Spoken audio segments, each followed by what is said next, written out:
question énergétique, effectivement, préoccupe Migros Genève.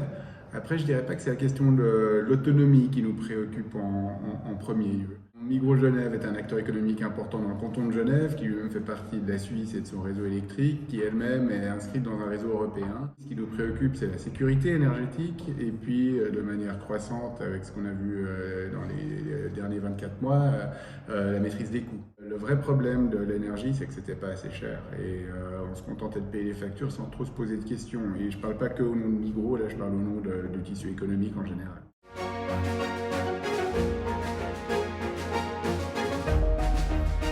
On a deux blocs principaux. Un, c'est tout ce qui est transport et logistique, donc c'est essentiellement du carburant pour nos camions. Et l'autre, c'est tout ce qui est lié au bâtiment, où on trouve essentiellement de l'électricité. On est des gros consommateurs électriques en tant que supermarché avec nos frigos, et tout ce qui est chaleur, chaud ou froid. Entre carburant et bâtiment, c'est à peu près moitié-moitié. L'électrique, c'est 80% de la consommation des bâtiments. Et le 20% en chaleur est essentiellement consommé par notre centrale à la Praille.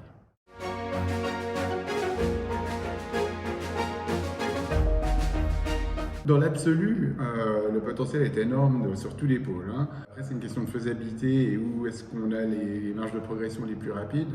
Sur le transport, aujourd'hui, on est quand même très largement dépendant des carburants, même si Migros Genève a été assez pionnière en développant un camion à hydrogène qui est encore au stade pilote, et on a également commencé à électrifier une partie de la flotte. Sur les bâtiments, il y a également une marge importante sur la consommation électrique. Et sur le chauffage, on est un petit peu coincé actuellement avec notre centrale qui, elle, fait partie d'un enjeu beaucoup plus gros qui est le développement du PAV. Mais le jour où toutes les questions de réaménagement urbain et de déménagement seront réglées, là on pourra faire un progrès énorme en reconstruisant une nouvelle centrale, dernier cri. Et on sait aujourd'hui qu'on sait construire des bâtiments qui produisent plus d'énergie qu'ils n'en consomment. Donc ça, c'est une grosse évolution qu'on voit dans l'économie en général, et Migros s'est lancé là-dedans. C'est d'avoir une organisation qui permette de gérer l'énergie.